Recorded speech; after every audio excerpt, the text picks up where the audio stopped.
Welcome to My Life, My Choice, coming to you live from Las Vegas, Nevada. Today is Wednesday, the 31st of January, 2018, and the hour is, we're at the top of the hour, at 1 p.m. My name is Dr. Wendy Dearborne, and I will be your host for the next 60, maybe 90 minutes. And my co-host is Olivia Lashley, coming to you live from London in the UK. Well, welcome to the show, guys. Today we're going to be talking about the abundance, and the laws of attraction, and of course, always in action. If you're actually new to the show, this show, and I haven't said this for ages, the other day I was listening to something, but this show is about me, it's about you, and it's about you. Oh, yeah. It's about all of us. I haven't said it for ages. It's about all of us having a greater understanding of the power, the conscious power choice has in our lives, especially when we use it consciously. And also the fact that the law of choice, because this show is about choice, it's about the universal laws, plural, of attraction, and it's about utilizing the power of your conscious choice to actually create the life that you say that you want to live. Now, my opening statement for years had been like that, and then I just stopped saying it. I don't know. And the other day, I said listening, but I was looking at something. I was like, oh, I used to say that. That was my little gizmo intro, my intro gizmo. Yeah, I don't know. I mean, this is what the show is about. Sorry, it's only when you started saying it that I thought, oh yeah, you haven't said that in, I don't know, years maybe. Or maybe this year. Exactly. No, it wasn't. Not this year. Last year. It's been years. It wasn't last year either. It wasn't the year before. I think it was maybe about 4 years ago. It's been that long. Okay. I wonder absolutely amazing. I wonder how come that changed, and neither of us noticed. Because you're always talking, so I just. Was the music too loud for you, love, in the beginning? Yeah? Is it too loud? Is that because you turned your microphone up because you had to check your lug holes to make sure your things were in? Yeah? Everything was working. Was that what happened? Yeah. How did you know? I don't know. It's just a random guess. You know how it is. Darling, how do you know? It was a random. It was random, was it? It was random. But no, I haven't done that for a long time. But anyway, guys, that being said, how you doing, Liv? You all right? Yeah. Liv? Yes, it's been up. Can't you hear me? Hello? Yes, darling, I can hear you. Okay. I can hear you, babe. Yeah, I'm going to do a mum on you, Yeah, it's been an eventful, interesting week. Some things that have happened that were just a little bizarre. So, yeah, it's been interesting. More details? Not really, no. Yeah, I hear you, darling. Some things are really best left unsaid on the airways and stuff like that, So, it's yeah. Anyway, outside. Not too bad, Liv. Not too bad at all. Not too bad at all, Liv. All said and done, it could be well worse. And actually, in speaking to, I don't remember who I was talking to, but part of the conversation was literally this: you always know how good you had it when things actually are worse. And I was talking to somebody, and that was the thing, and I thought to myself, yeah, that's really true, isn't it? When it gets worse, hence it could always be worse, but you never ever kind of feel that until you are actually in the worst part. Yeah, I mean there are quite a few sayings like the grass is greener. You think the grass is greener on the other side, but it actually turns out to be just the same. Yeah, or worse. And I think you don't know how good it is until it's gone or something. I think that's a song as well. Yeah. You don't know how good it is until it's gone. It was really good, and now it's gone, and now it's not so good anymore. But wait until whatever comes behind that. and you'll think that this is good. It's true, because you hear people say that this keeps happening, that keeps happening, and this happened, and it couldn't get any worse, and then this happened. So yeah, definitely a possibility. And it can, it does. Yeah. And it's life. Yeah. But no, darling, all in all, not bad, Liv. Moving along, making, as you know, changes and serious changes and serious inroads. And as I'm making these changes and inroads, it appears that things need to come up and out. And you know, I'm like, wow, like really. Shit, really?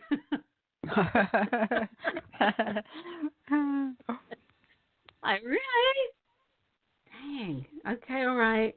I'm rolling with it because I'm steadily asking.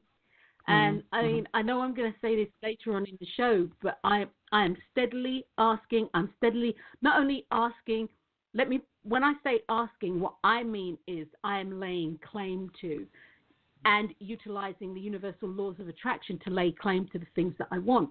And I'm always saying this to, you know, people. I say this on the radio show, and I have to remind myself constantly. Right? Wendy, you know, you've literally asked for this. You are prepared for it. However, it's really important to understand how it is disseminated to you. And you can say, you know, I need some cushion and padding here.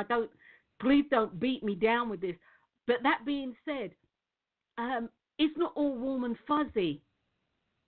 You know, it doesn't all come, you know, in a beautiful box with a bow.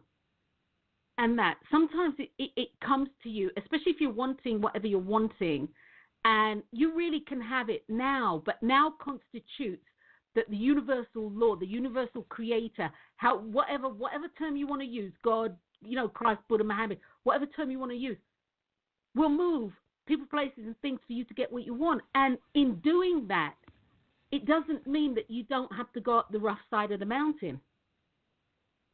And so I have to constantly be telling myself, especially since the beginning of the year. Do you know, Liv, it all kicked off with the fire. You know, when we were on vacation, and it all kicked off with the fire. And I take that back. It kicked off before then, because the fire alarm in the house went off. Okay. So, I'm asking for stuff, and not only that, being who I am, and I own this about who I am. I'm definitely A-type personality and like to be in control, and so therefore I need to know. Is this the right direction? I need you to show me. And they're like, okay, all right. So we'll wake you up in the early morning and, you know, give you a nice little fire drill and get you outside. And is this enough for you to know that you are on the right track? Well, yes, but there's no need to be like that about it. I have feelings, you know. So no, it's been really, it's just been, as you say, Liv, it's like the wow factor. And then as we are talking about decoding, I think this year is a decoding year. And as we're talking about decoding, it's then the wow factor. And after the, oh my God, it's like, okay, what is this really showing me? Because as we've been saying since the beginning of this year, or, you know, since whatever the first show, the 10th, we've been saying steadily, it's all about figuring out what has happened, what that means to you, and better yet, what it means for you as you move forward in your life. You know, so it's so yeah, all in all, it's good. It's good. No, it's good. It's good. It's good. But anyway, guys, we're talking today about the I keep saying the, because it's the actual universal law of abundance, but I didn't phrase it that way. We're talking about abundance and the law of attraction. And it's not the laws, because usually I'm with the plural, the laws, but we're literally talking about the universal law of attraction, which actually is part of the laws, plural, of attraction. A lot of people think it's just the universal law of attraction, but it's not. It's the universal laws of attraction. And the universal law, the law or attraction, makes up that process.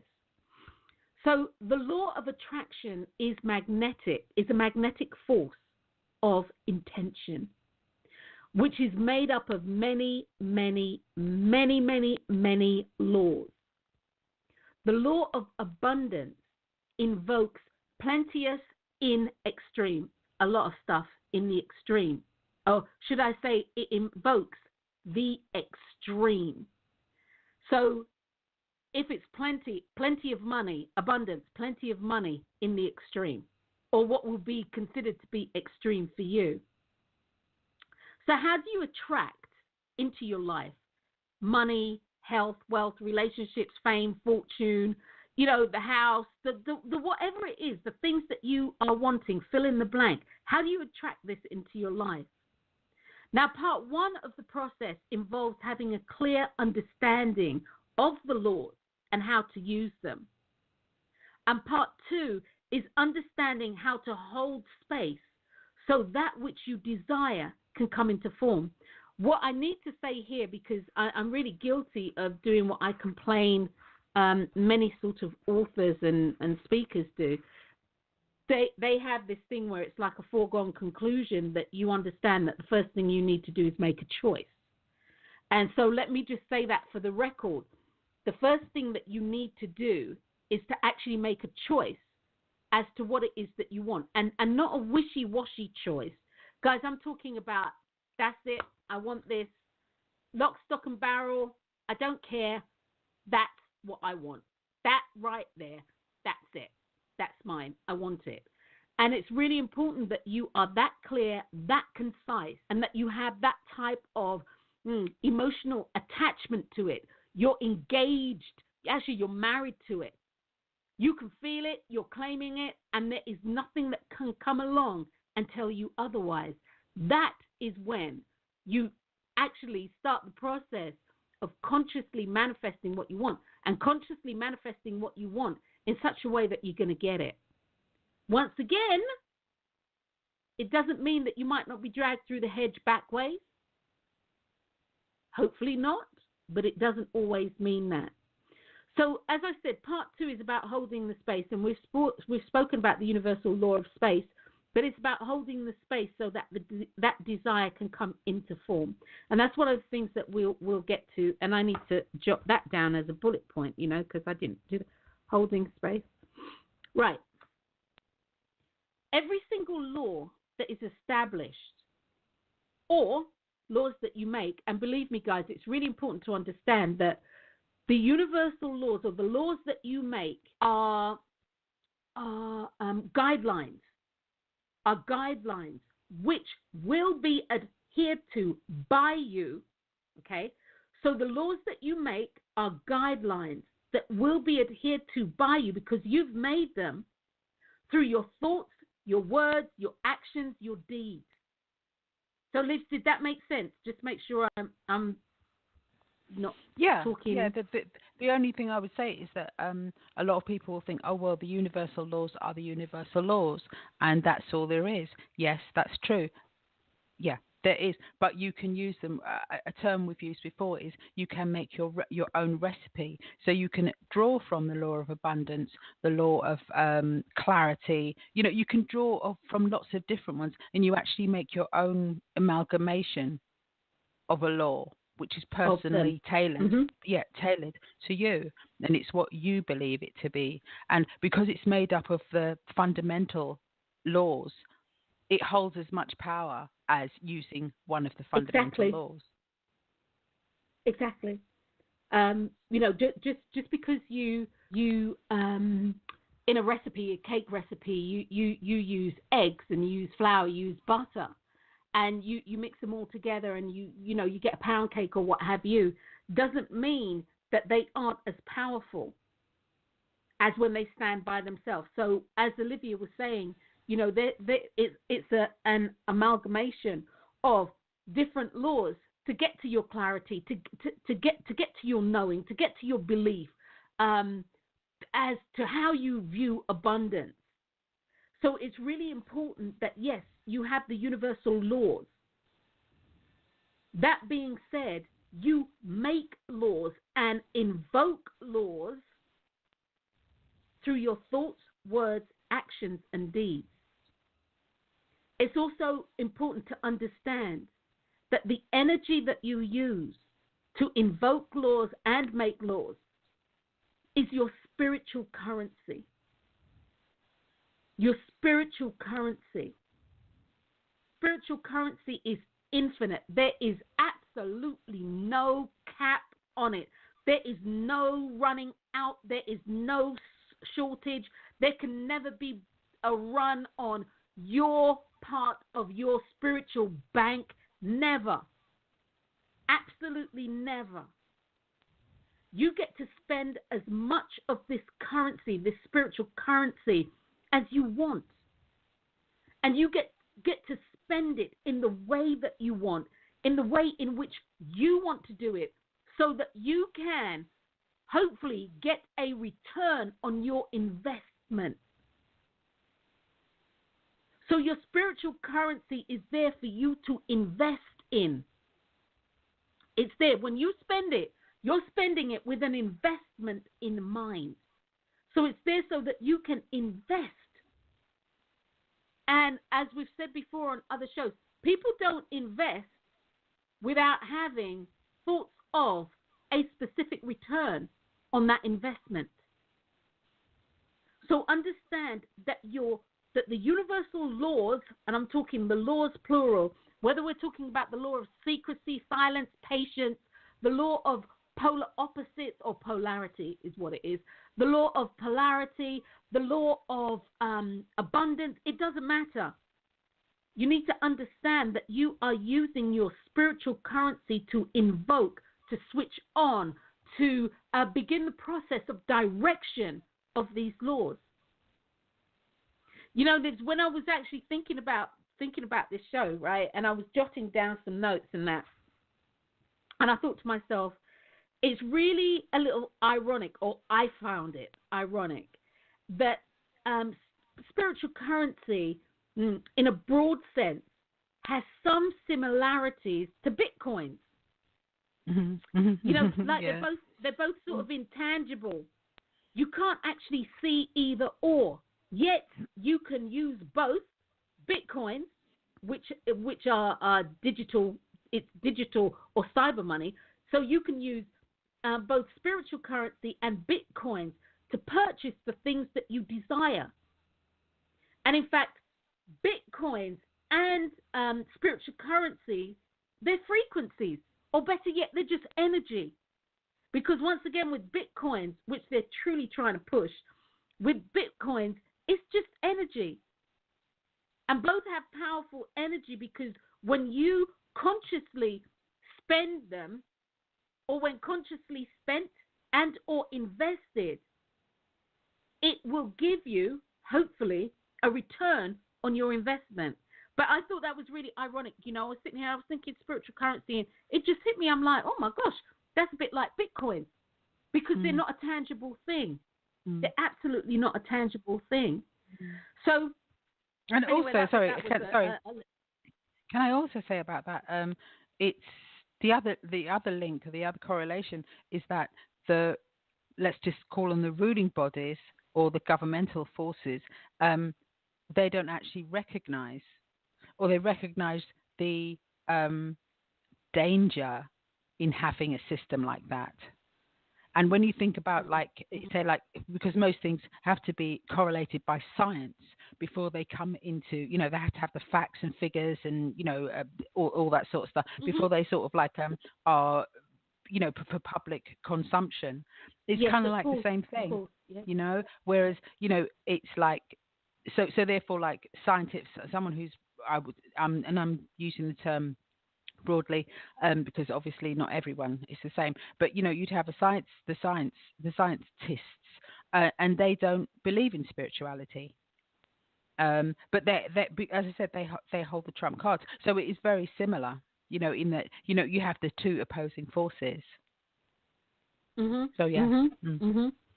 When you actually speak about the scientific realm, when you think about I don't know the Einstein's Uncle Al and Nicholas Uncle Nicholas Tesla and Scott and all these all these Darwin Darwin even Darwin Isaac Newton and all these guys Liv, they all used what some people like to call the theater of their mind.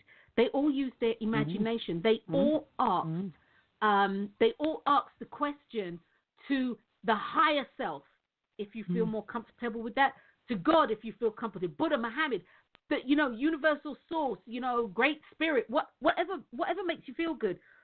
They all would ask the question. When they got stuck, they would ask the question. What next? What have I missed?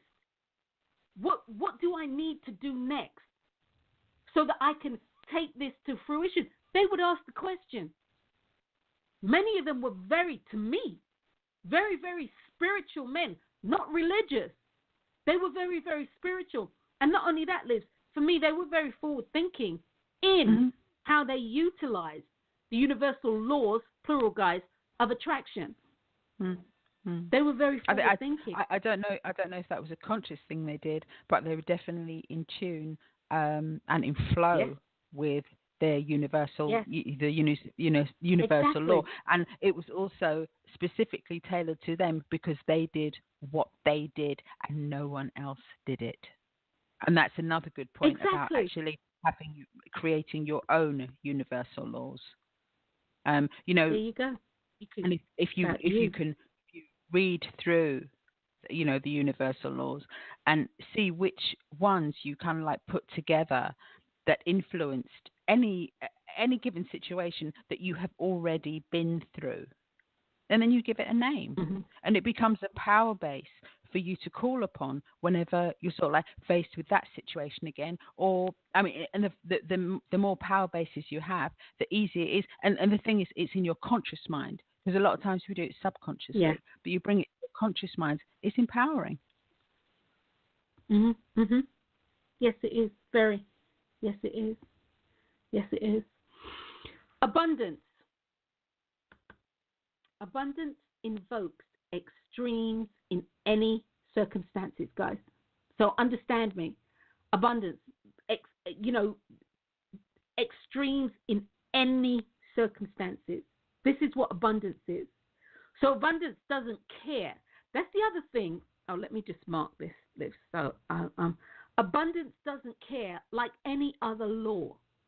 Abundance doesn't care. The universal law of love. We put our emotions on what that should be. You could love to hate, and the universal law doesn't care what the end bit is. Like the hate. The universal law cares about love and that desire you have. Now, what you love to do or what you attach that to, that's yours. That's your divine right to do. That's yours by divine right because you have the one thing here going for you, the power of choice. So when I say abundance invokes extremes in any circumstance, you can be abundantly poor. You can be abundantly rich. You can be abundantly happy, or you can be abundantly unhappy. Abundance doesn't care. It will do its thing. It's like yeast when you're making bread. For the most part, and please don't email me with this, okay? For the most part, it doesn't kind of care what flour you use. It just cares that the what is it, Liv? What's in there? Bacteria or something? Whatever's in the yeast that makes it grow. It just cares that it's alive. And that's it. So hear me clearly. Abundance invokes extremes in any circumstances. Now, can I just say it doesn't matter what. So, like you said, it doesn't matter what flour you use, but the flour that you use will determine how your bread or rolls or whatever it is comes out. Well, right. So yes, yeah. So choices. It's That's right. That's right. That's right. Choices. What is it? Okay, yeah, we've spoken about this in previous shows. When people tend to, and we've done this in a previous show about abundance actually. So when people tend to speak in terms of abundance, it's usually associated with money, riches, wealth, that sort of thing. And as I've just said, what people don't actually realize is you can be abundantly poor, abundantly lonely, abundantly ill, abundantly negative. You name it, you can have it in abundance. So, guys, again, moving forward, what I want you to understand here is that abundance, the universal law of abundance, its role is to invoke in the extreme. Now, where you may find that the universal laws don't work for you, well, let me back up. Let me just talk about space first. I think it was last year or the year before last, we did a show on the universal law of space. And no two things can occupy the same space at the same time. This is a universal law. Science has proved it, yada, yada, yada. And even if it didn't, it's a universal law. Two things cannot occupy the same space at the same time. So in part 2, as I said, part 2 was holding the space so that what you desire can come into form. And what I mean by this is creating a space and holding that space so that the thing that you want, the thing that you say that you desire, has somewhere to go. It has somewhere to go. It has to have somewhere to go. Otherwise, it's like, I don't know, like a rocket ship or, one of them things that they've got out there floating around in space, and it will just keep floating and floating because it doesn't have anywhere to go. And truthfully, you hold that space with the intention and with the desire and the knowing and the understanding that the thing that you want is already there. Form of visualization, but this is how you hold the space. Literally, when you say you're going to hold space for somebody, it's really important that you see and to ask them exactly what it is that they want so you can make sure that space is filled with exactly that. Liv, am I making sense? Yeah, perfectly.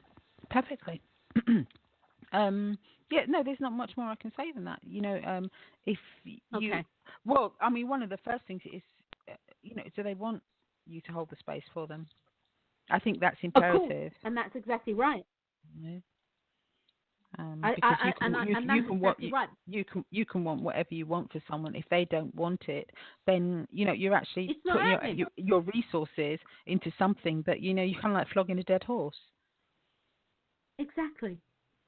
So, and that's really important, because yesterday when I was talking to the ladies at Shade Tree,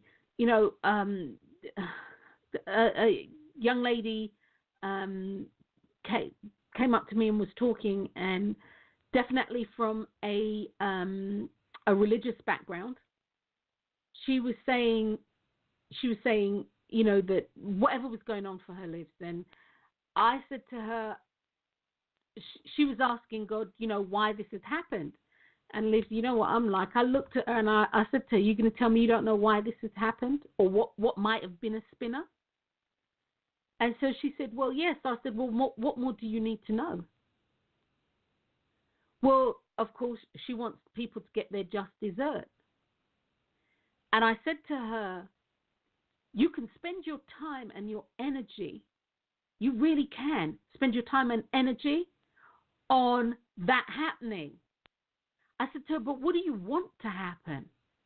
And of course, she said that again. And then I said, okay, so that's happened, and then what? And so then she said what she really wants is she wants to get her girls back. She wants to get her girls back. And so I said to her, wouldn't it be more beneficial to focus on that? And then, of course, she caught a little attitude. Well, I am focused on that. And so I was like, okay. I said to her, then it doesn't matter about what has gone before. What matters is ultimately what you want. And if you want your girls, truly what you want, paint me a picture of what you see.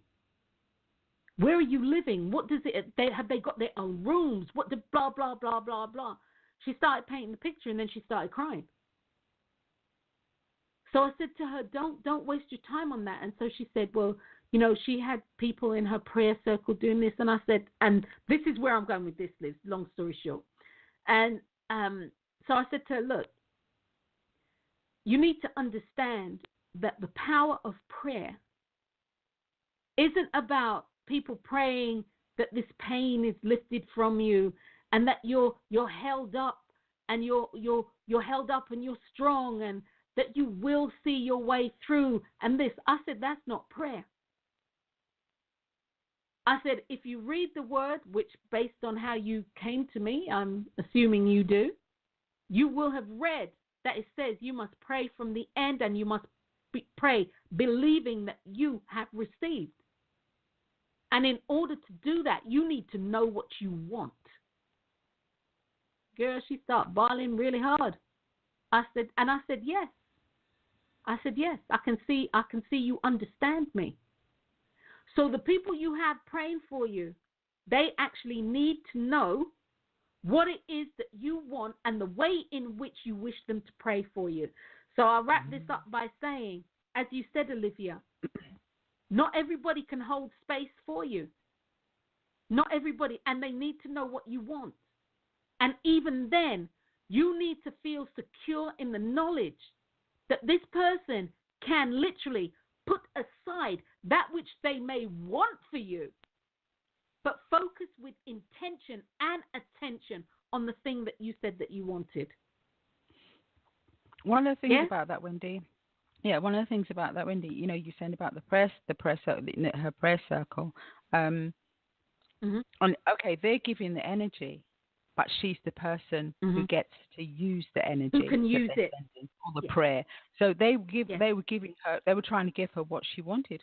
But before she spoke to you, what she actually wanted was she wanted to be angry, she wanted to have angst, and she wanted revenge. So she was just getting more and more and more and more of that. Exactly, Olivia. Exactly. It's so imperative how we look at things. I mean, if we want to achieve what it is that we want to achieve, it's imperative that, you know, how we look at things. It really, really is. It's the be all and end all, you know, without sort of like thinking about spontaneous reactions or emotions or the internal dialogues that we have. You know, we can just be spinning our wheels because whatever it is, we're using the energy that is specifically for what it is that you want to achieve. We're using it for something else. Exactly, Liv. Exactly. Because that's where I was going before you know, I started talking about, you know, yesterday, etc., is that many people will say that the universal law of attraction, because most people don't say the laws, they'll say that universal law of attraction doesn't work. And, well, it's obvious if it's not working, and it's obvious because you're not getting what you want. But the reality is, as you have just said, Olivia, you are getting exactly what you are asking for. And many people find that, including myself, sometimes, you know, that's a big-ass horse pill to swallow. You know, it may appear that I haven't done anything to ask for this. But in reality, unless I have, in some shape or form, it cannot happen to me. It cannot happen to me. Negativity, in whatever form you want to call it, negativity can only enter into your life if you open that door. Now, many people will say, but I this and that. Yeah, but didn't I hear you say how much you hate? I don't know. Didn't I hear you talking about Sister Mary Margaret and talking about her bad? You know, you have opened the door by that action for a reaction to come into your life. This is why, guys, I say to you, it's so important that you be vigilant, not only about the words that come out of your mouth, but what you do with the thought forms that spring into your head. And I'm a believer that you can't control that. Okay? You can't. What you can control is how you respond and how you react to those thought forms. It's like your emotions. Because what I had written down is because you were talking about her opening the door, and we can open the door. Sorry, I'm trying to read my writing. We open the door not by what we say or do, but how we feel about what we say or do. So she could talk about anyone however she likes. It doesn't really matter. And you know she can enjoy the conversation. But when she goes home or when she's driving along in her car, the thoughts she has about what she has said, that's the problem. And not only is it the problem, because whoever she's talking about is a mirror of who she is. So when she's looking at them, she's coming face to face with her own reality, with her own self. Yes. So therefore, in that respect, whatever she's trying to achieve, it just once again it's going round. It's a vicious circle. You know, it's not going anywhere. As you say, you know, there's no space for something else to come in. And then the more we fill our spaces with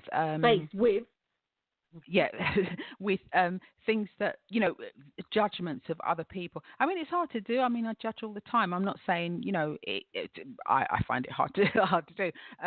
But the more we feel that and then feel bad about it, it's the more we see.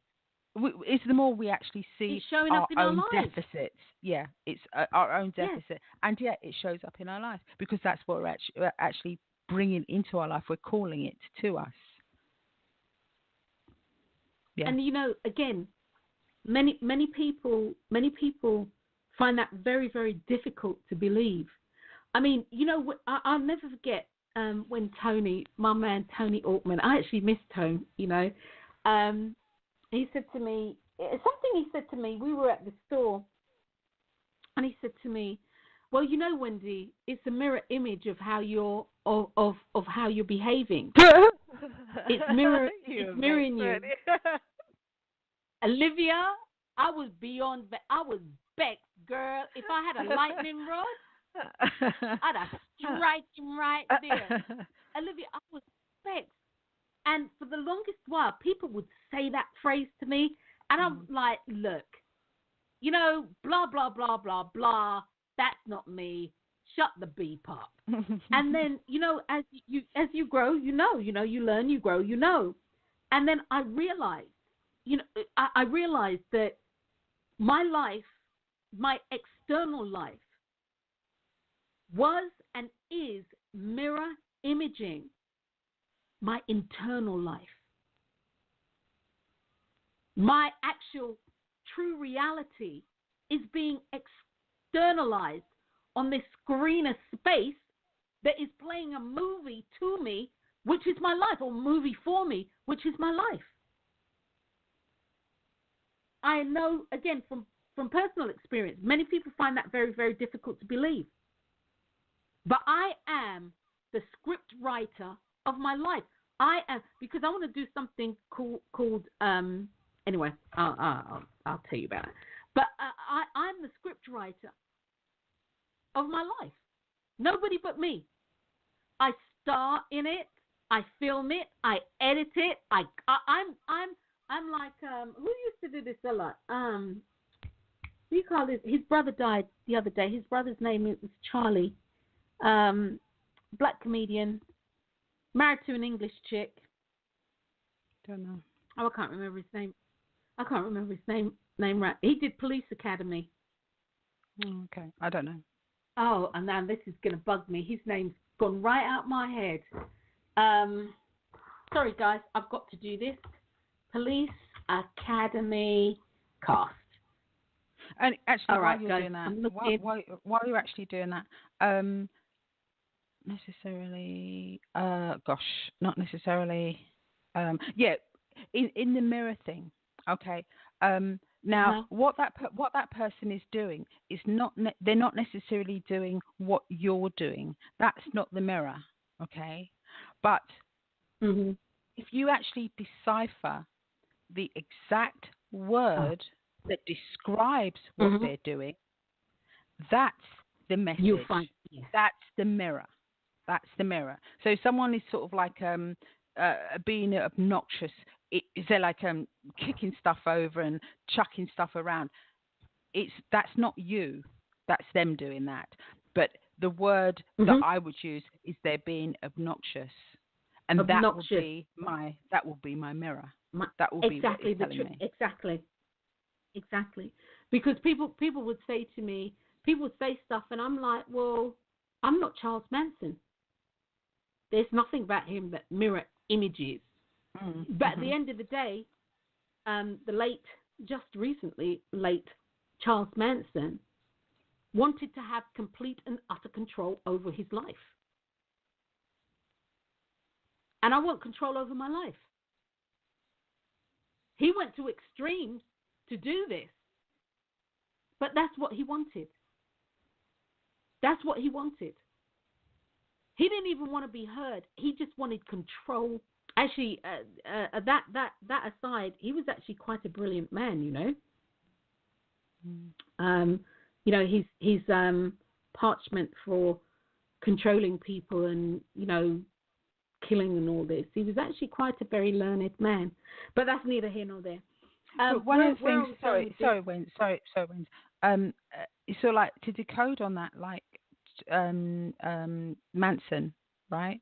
Okay, when you think about not necessarily the control, but actually the control and the murder, you think, it's like what he's doing, because whoever he's doing it to or whatever he was doing it to, it mattered. They mattered to him.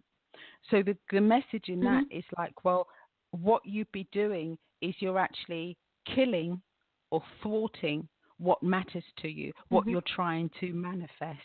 And that would be the correlation. Not that you are a murderer, not that you are, you know, a control freak or, you know, a psychopath or whatever it is.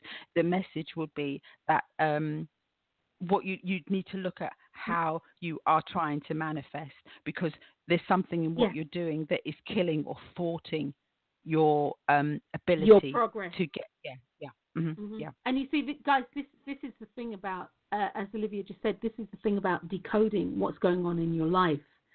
It's truly to be absent the judge and the emotion, but to look at it from a different perspective. And you get to do that. You literally get to do that. You can ask yourself, what does this mean for me? What does this mean for me? And some of the things that have happened, you know, over the world, whether it's a tsunami, whether it's an earthquake, you know, whatever it is, mass shooting, what does this mean for me? Because in there is a message for you that has been created by you. Yeah. Understanding how to use the laws, and really, I really do mean understanding how to use the laws, is taking you and your newfound knowledge to the next level. So you understanding how to use the literal laws of attraction will take you to your next level of evolution. The laws don't and won't work if you don't use them. The laws don't and won't work if you don't use them in the right way.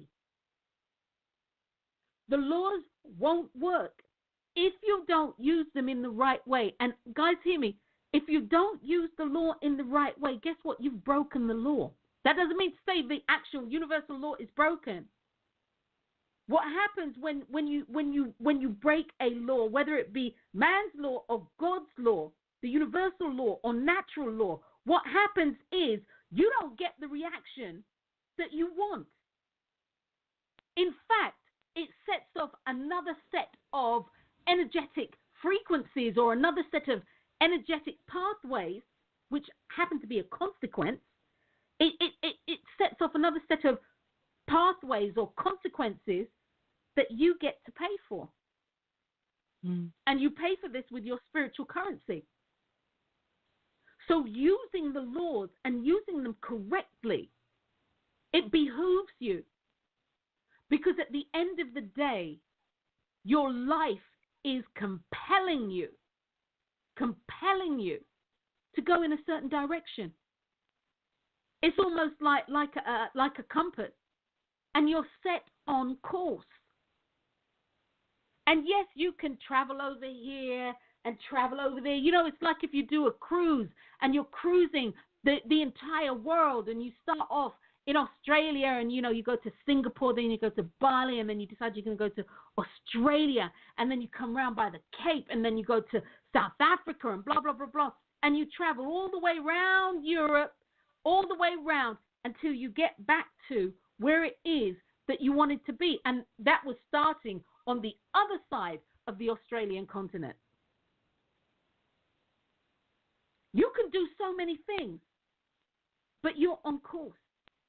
You know, I saw this thing yesterday. Actually, let me.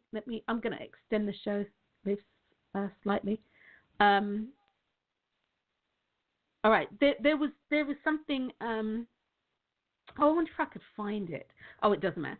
On Steve's page, and it was talking about somebody saying that people are always saying that you've got one purpose, and you should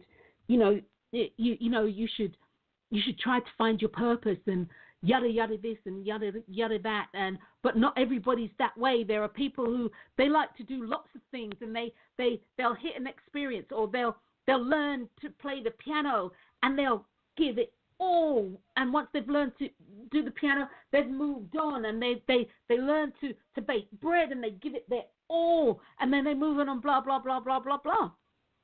And the person was saying, I can't remember, I couldn't tell if it was up or ago, but the person was saying that they didn't know, that they thought it was wrong, basically, that people were told, if you play the piano, you're meant to be, and I'm paraphrasing here because she didn't use the piano, but you're meant to be, the world's greatest pianist, and blah, blah, blah, blah, blah, blah, blah. I'm like, well, if you flitter from thing to thing, or you experience, wrong term, guys, if you experience thing to thing, how do you know that's not your purpose in life? Who said that's not your purpose in life? Who said that is not your purpose, to experience whatever it is that you choose to experience in its fullest form? Who said, oh, you're saying that you had that experience, or somebody told you that about you? But that doesn't mean that you're not fulfilling your potential. And because who's everything that you've touched, go ahead, love. Go on, Wendy. I was going to say, no, it's not to say that you're not. Stop it. Speak, Olivia. Speak. No, speak. Speak. Go ahead. And who's to say whatever you're doing, whatever you're flitting to, that one, you must be making an impact on people around you, and as Wendy said, maybe that's what you're supposed to do. But also upon that journey, you are evolving, particularly if you're doing what you want to do. So many of us don't do what it is that we want to do. If you're doing what you want to do, I would say you're more in tune they would be more in tune with sort of like how they feel. You know, yeah, I want to do this. No, I don't want to do that anymore. I'm going to do this now. And that is going to actually, from my perspective, I would say evolve. They evolve faster because they're actually not holding themselves back. They're not putting blocks in the way. And most of the blocks we have are social blocks. You know, we can't do this. You know, you go down this road, there's a block that way. Oh no, because I'm not supposed to do this. Let me go back and let me take the left-hand turn. You know, and we come up. So if someone's actually that fluid in their life, if they'll flit, it's most probably the best thing they can do for themselves because it's taken them to wherever it is that they need to be. And no one should actually divert. No one, that you should never allow someone to divert you from what it is that you feel you need to be doing, regardless of what they say, because they're not actually writing your book, your life book. You are. They're writing your life book. Exactly. And you might be a paragraph in their book. You allow them to tell you how to live your life. They're going to use you and you'll become a chapter in their book, and they would have moved on and done whatever it is that they're doing. Well, if you're doing what they say you should do, then they're not using you. You're actually allowing them to use you. To use you, and that's exactly right. That's exactly right. So anyway, guys, as I was saying, it's really important to understand that the laws won't and don't work if you don't use them. Well, they do. No, I'll use it this way. I won't expand on that. The laws don't and won't work if you don't use them correctly. Okay? If you break a law, something happens. And if you don't use the law correctly, the universal laws, this is what I'm talking about, something happens. And in life, it's action, reaction, choice, and action. Reaction. You make a choice. And when you make a choice, there is a consequence. And consequence doesn't have to be bad. You know, when people use the word consequence, it's like, oh, you know, you got your just dessert or something. No, there's a consequence. It's action and reaction. It's choice and consequence. And so it's really important. I don't know. It's like finding a little gap in a precipice or something with you. One of the things I was going to say was I beg to differ. I think the laws always work. It's just, but they'll work in the way that you say they should work. I believe. So if you are so like you don't like your job, you know, you say you hate your job. The universal laws will actually give you what you want. So they'll give you more to hate. Okay, they'll give you things that it will leach out into your life, into the rest of the areas of your life. So I think they always work. It's just whether we're conscious of how they are working. You know, like a lot of people say, as you said before, the law of attraction, it doesn't work. But then if you've gone into it thinking that, or you've decided that it doesn't work, then you're going to get more of that. The result, it actually does work, because if it's not working for you and you've said it doesn't work, the universal law has worked, because it's showing you that it doesn't work, and that is what you asked for. So I beg to differ, because I think they always work. Well, yeah, Liz, which is why I sort of said, well, I won't go down the road that you just went. Okay. All right, okay. Because they can only work because that's what they do. That's literally what they do. And as you said rightly, they do what you want them to do, which is why I say the laws are malleable, yada yada yada yada, etc. etc. But for the sake of this particular argument, what I was truly trying to illustrate is that, well, anyway, you said it. You won't get the action that you want if you take a specific, reaction that you want if you don't take a specific action. If you don't use the laws, with your intention to get what you want, chances are you won't. That being said, if you are doing, okay, all right, you want love and happiness in your life, okay? You want this in your life. You want an intimate relationship, and you want love and happiness in your life. However, you are the actual universal law of forgiveness is something that you aren't actually actively and consciously utilizing to its fullest potential so that you can forgive self and others. And so therefore, what happens is the law is going to give you what you do or what you're wanting. And if you are not utilize this law so it can free up energy, so the universal law of love can move smoothly without having to try to get over these hurdles, you're going to forever find yourself in relationships where the unforgiveness is your foundation. And this is what I mean by you have to be very vigilant about what you're doing. Your job is to really do you. Your job is to be as conscious, as they say in the West Indies, to be as conscious, a conscious woman, a conscious man as possible.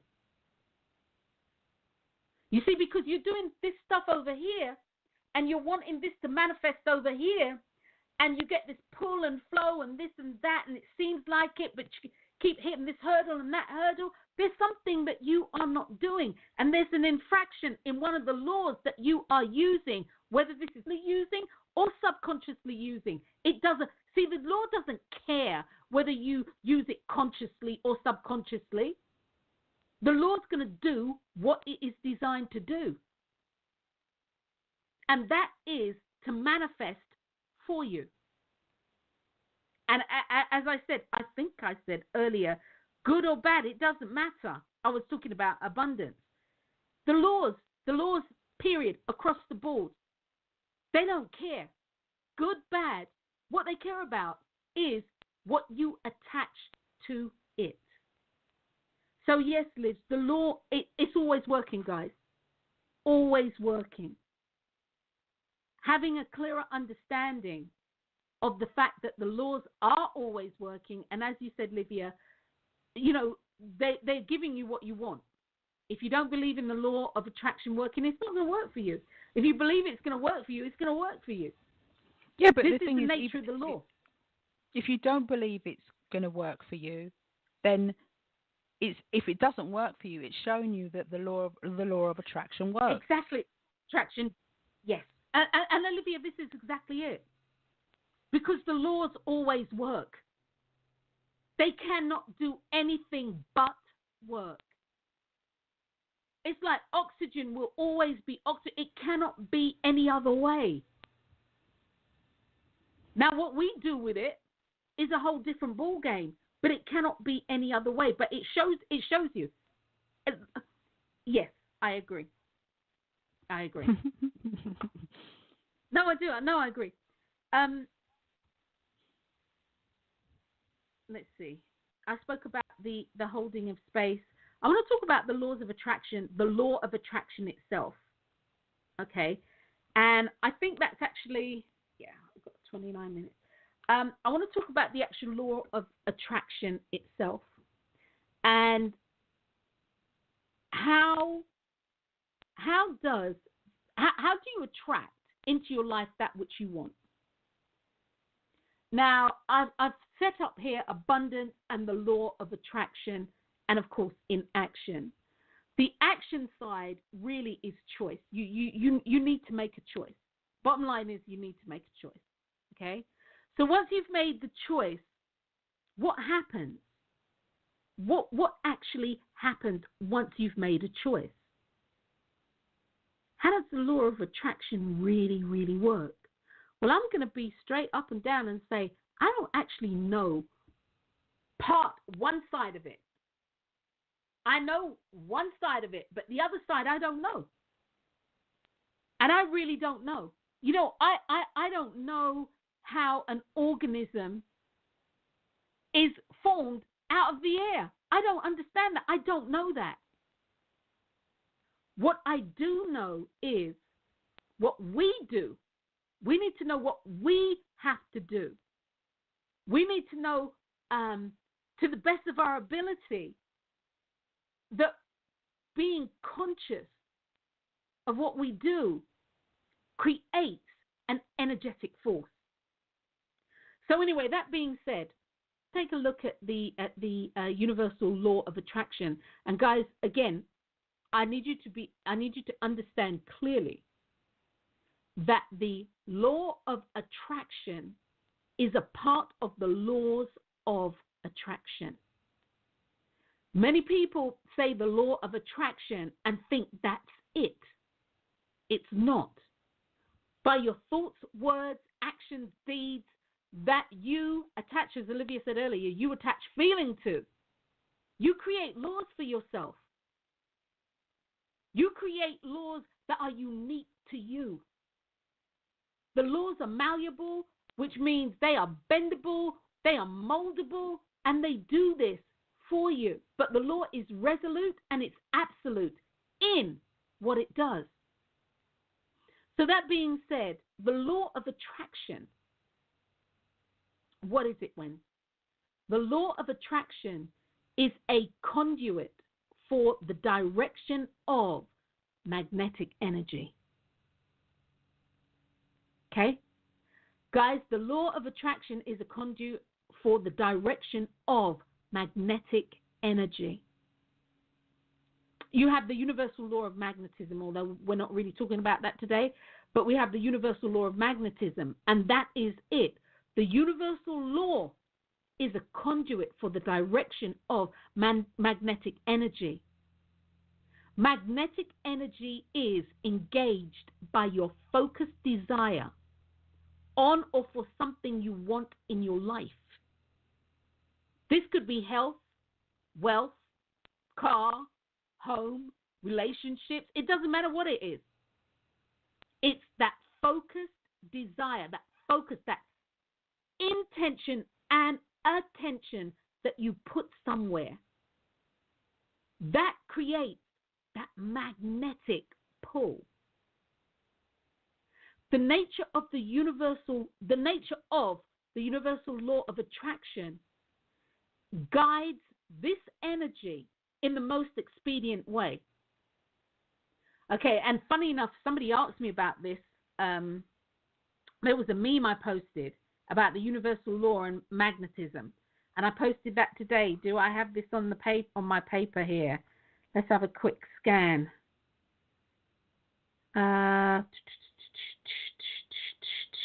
No, I can't remember what I posted, but I posted a meme. It was one of the first things I posted this morning, and my girlfriend's husband hit back and he said, because he's an engineer. I mean, he's a serious engineer at that, and he came back with talking about magnetism, but from a scientific standpoint, which led me to actually think about what I was saying, which was really good, because I answered him. I answered him because he said he doesn't understand, and I answered him. So I said it this way: the nature of the universal law of attraction guides this energy, this magnetic energy, in the most expedient way. People, places, and things will be moved and galvanized for us to have what we want. But that being said, think of the universal law of attraction in this way. Think of it like water in a pipe. When you turn on the tap or you turn on the faucet, the water comes to you via a pipeline. Yet there is more going on than just water running through a pipe. Behind the scenes are pumps and filters, chemicals, storage, collection, testing, tasting, the type of pipe that it needs to be running, the whole 9 yards, and the list goes on. Well, the same thing is very, very true when we are manifesting, when we are using universal energy, when we are using energy with the desire of something to come into form, or when we are using energy so that the thing that we are wanting that is unseen can become seen. The law of attraction harnesses and harmonizes everything that is needed for your manifestation to be realized. The universal law of attraction acts like a pipeline in which all creative energies can flow. Magnetism, in regard to conscious manifestation, and the universal laws are a part of the creative energy process, and it has to be harnessed, harmonized, and directed, not just because it's magnetic, not because it has a magnetic pull. Does it mean that, you know, it doesn't need to be contained, or it doesn't need to be set in a specific direction, or it doesn't need to be set with an intention? With all other laws, to fulfill your desired realization, they need a pipeline of which to flow. The pipeline is the universal law of attraction. And the universal law of attraction actually comes with a foundation of about 17 laws. We've upped them since we first started. We said 14, including not having people tell you what it is that you should do. But there are about 17 or 18 laws that literally come as it comes already programmed. And this is one of the reasons why people talk about the universal law of attraction. And most people have it down to gratitude, visualization. Those are the two main ones that come to the top of my head when they're talking about the universal law of attraction, and perhaps love. But there's so much more than just that. And again, the actual function, the functionality of the universal law of attraction is to act as a conduit for the direction of the magnetic energy that runs through every law that's out there, known to man, not known to man, for the laws that you create and make. There is a magnetism, and really and truly, magnetism is all about whatever you want here on this side, because of what you do, the thing that you do, in order for the universal creator, known to me as God or whomever your chosen deity is, whatever floats your boat, so that attraction can go to the place where creation has taken place or is taking place, whatever works for you, and that thing can come back. This is the law of attraction. And when you can understand, again, how the laws function, it will enable you to utilize them to the best of their ability. It will truly allow you to utilize them to the best of your ability. So, Liz, did that make sense? That's actually really quite important that it made sense. Yeah, it made sense to me. Yeah, I understood it, definitely. She laughed. I'm actually looking for this, the other thing that I wrote, but I can't find that quite yet. Let's see. It might be in here. Bear with me, guys. What life happening for you? What's the date today? 31st. No, yeah, 31st. Okay, yeah. All right. Yeah, it's the 31st. No, that's okay, darling. Right, okay, guys. So it's vitally important. It's vitally important, I think, that moving forward, that you have an understanding of what it is that you're working with. It's vitally important.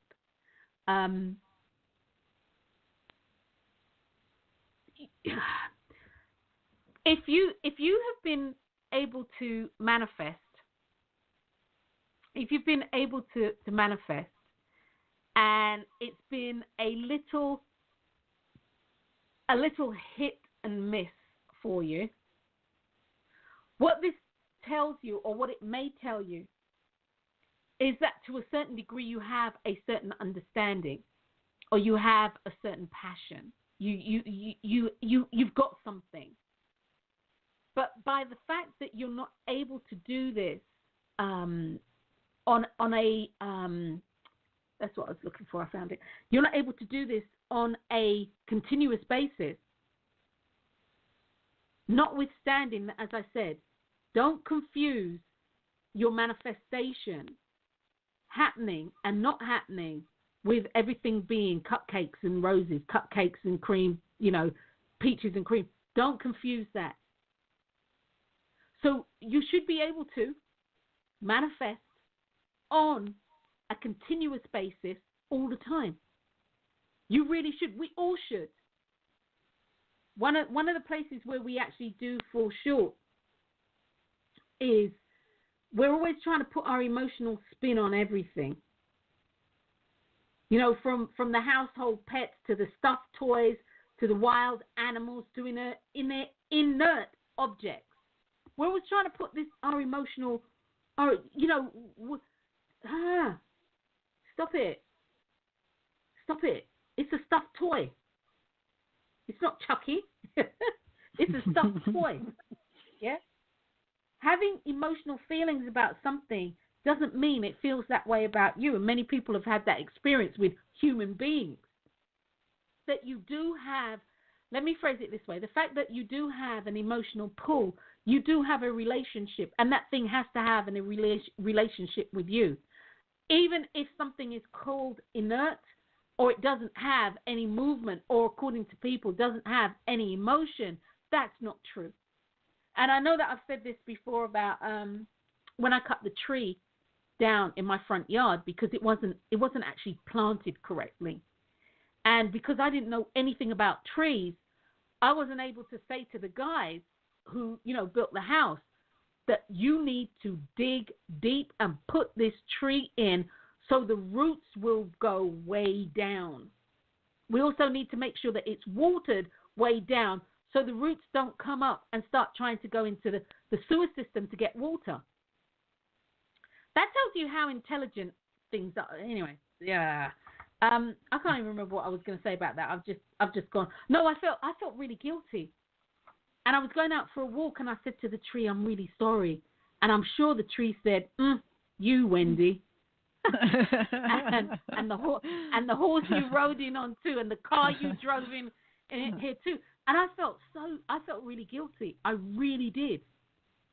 I really, really did. It's sentient. Everything is sentient. Everything. From the rock to the whatever, it all is.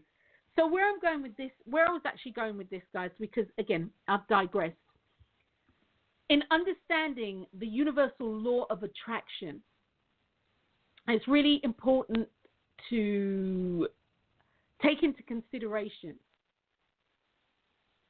that we are, as we said earlier, continuously making laws for ourselves through our words, thoughts, and actions. So it's vitally important you're very vigilant regarding your thoughts, as with feelings attached, they create the world. If you look at your world, if you look at your macrosphere, you are seeing your thoughts in living, breathing reality. The blueprint of your life, and by that I mean what you are here for, your purpose, can truly be impacted, or the outcome of your requests and your desires can be impacted. And so, guys, there are, as I said, 17 laws that make up the actual foundation of the law of attraction. And all of these are laws. The law of attraction, again, by itself, in its essence, is a pipeline. No, I'm sorry, that's the wrong phrase. It guides energy. It's a conduit. So the law of attraction in itself is a conduit for the direction of magnetic energy. Magnetic energy is the thing that will bring that which you want to you. So the law of attraction, I've got 17 laws here. Let me see, Liz, I need to, because I'm not on the thing here. Right. We've got 17 laws. But it's not only these laws. It's not limited. You can add whatever. You can take away whatever. This is all about you and what feels right. The one law that is a constant, is, number one, the universal law of choice and or free will. This is a binding and irrevocable contract between you and the universe that initiates all that we do in life. And the contract is simple. Whatever we do or don't do is a choice. The contractual agreement states we are bound by ownership, responsibility, and accountability for all that we do and don't do. Law is resolute. You come here with this so that you can do what it is that you want in life. You've got the universal law of command, the universal law of action, the universal law of return. You have the universal law of consciousness. It's about our awareness of possibilities and opportunities and, become cognizant of this. We've got the universal law of divine flow. It's about living in the moment and being in the flow. You've got the universal law of order, which is not on this, but you have the universal law of order. You have the universal law of forgiveness. Guys, if you don't forgive, and this is a huge one, forgiveness is huge. Many a person's stumbling block in getting what they want in life, whether they are consciously using the universal laws or law of attraction, has been the fact that they have not set themselves free. If you are not free, there's no space for anything else to come in. There's no room. Forgiveness gives freedom. Freedom creates space. You have the universal law of love, and many people are stuck on the thing that love transmutes everything, and it is the law of transmutation. But that being said, there are things that, if you don't forgive, it negates the ability to love.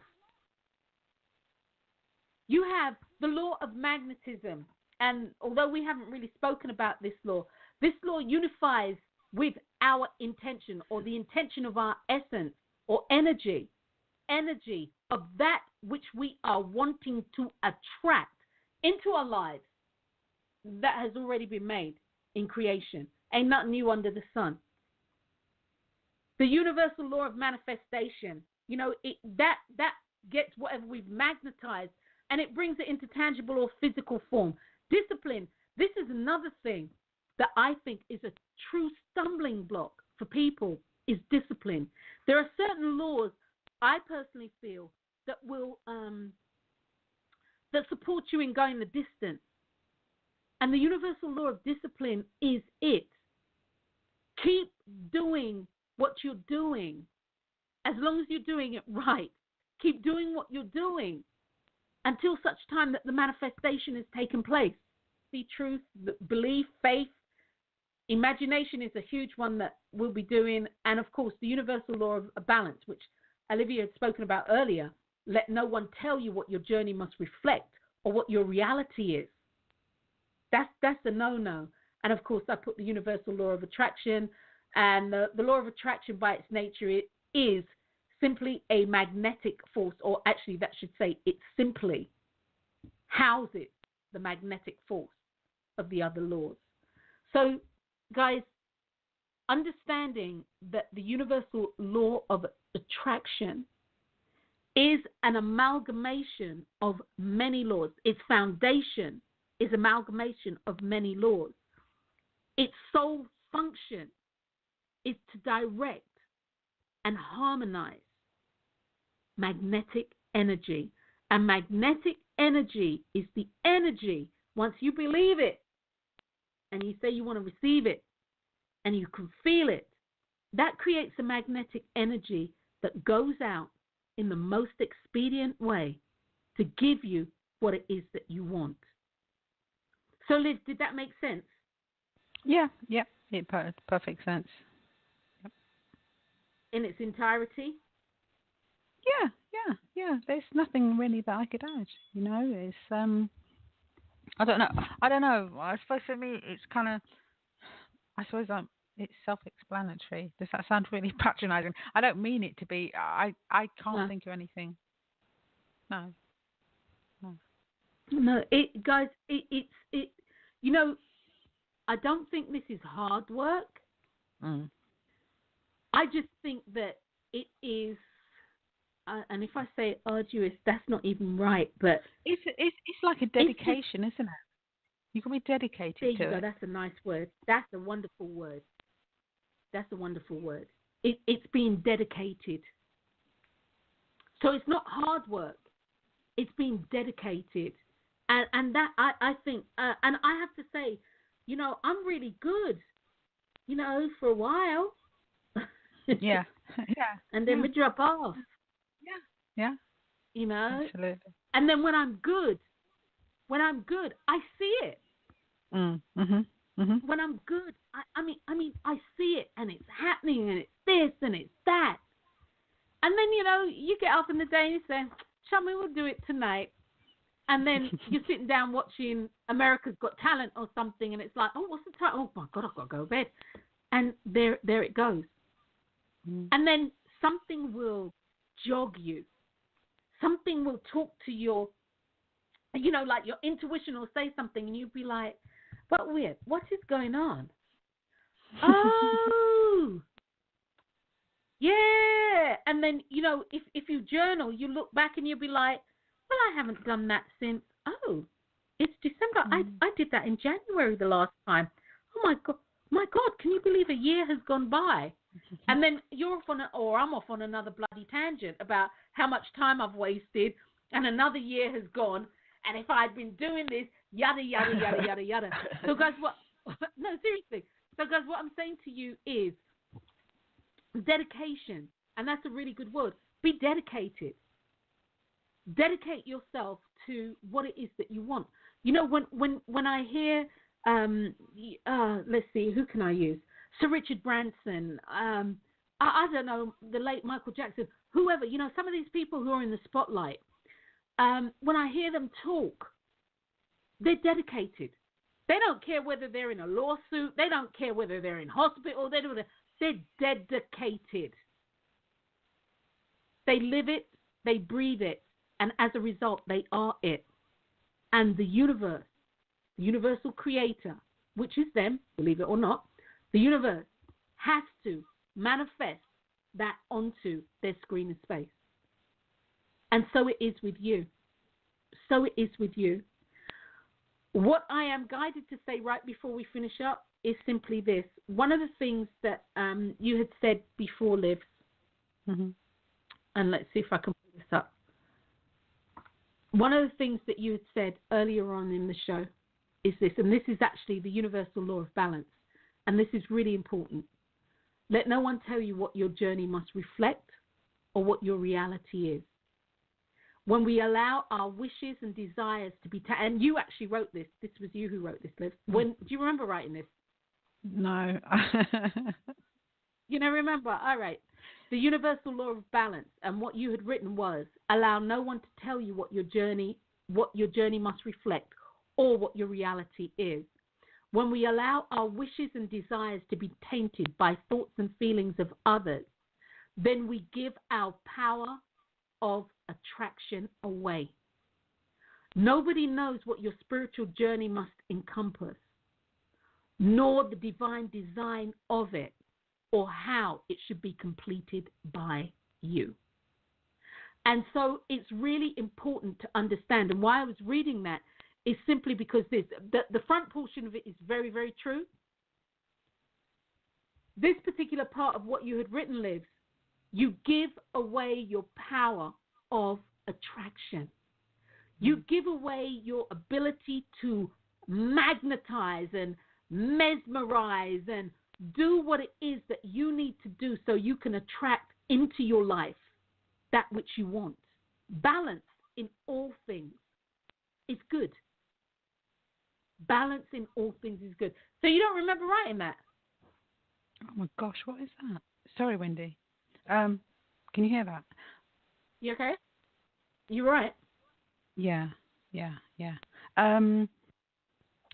No, I don't remember. Right. You know, sometimes when I used to write things, but I didn't know. Yeah, I know. And I read it back again. I think, did I write that?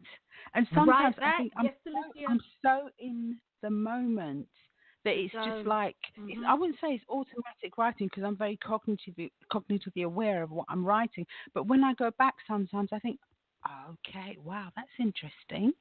You know, and it's a bit like doing the show. You know, there are so many things that come to me. You know, just sitting. You know, I'll be listening to you talk, and you know, something you're like, oh, about this, and you know, you'll say that, and I think you do the same. Like we bounce off of each other, and you know, and a lot of times I think I really need to listen more to the shows than I do. Yes, because there are sometimes I know for myself, for me. No, I'm not talking about for anyone else, but there are things that I could definitely that would be brilliant for me to implement in my life. But sometimes I say them, and there's so much information coming in that once I've said it, I go on to the next thing. I mean, it's a prime example. You know, you say to me, "Oh, what were you going to say?" And it's like I can't remember because I'm thinking about something else. Yeah, about something else. Yeah. Yes. No, I definitely agree. And that's something that I said I'm going to start actually doing is taking time out to listen to shows, especially if there's pings, if I've heard stuff and I'm like, oh my God, what did she say? Because I'm always trying to remember, you know. I'm like, what did she say? And when I do that like this show, I need to listen to it. I actually need to listen to it. So, Liz, is there anything else that you'd like to offer before we wrap up? No, sweetheart, no, nothing at all. All right. Well, you've been listening to an episode of My Life, My Choice, and we've been talking about abundance and the law of attraction in action. My name's Dr. Wendy Dearborne, and my co-host has been Olivia Lashley from London in the UK. Yes, that's Olivia Lashley, London, UK. Okay, guys. No, all right. Love you guys. Love you, sis. Thanks. Love you too. We will be back next week, all being well.